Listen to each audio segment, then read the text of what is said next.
Welcome to Study Loop. When it comes to international trade, we know that it tends to make both countries involved in the trade better off.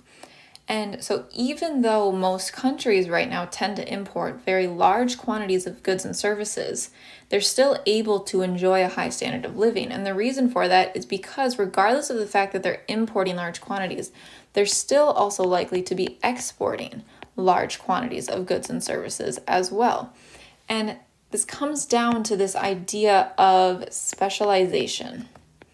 So, what this is saying is that these countries should export those goods which they can specialize in, and they specialize in those goods which they have the comparative advantage in.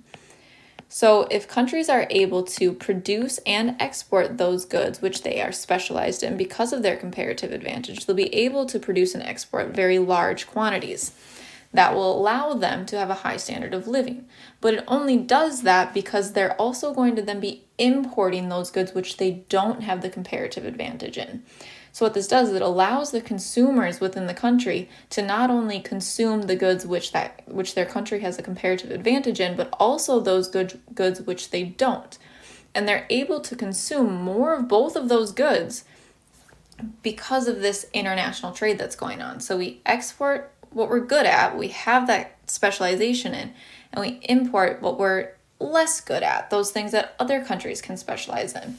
This allows us to lower prices, we have greater variety to choose from, and overall we end up seeing a higher standard of living.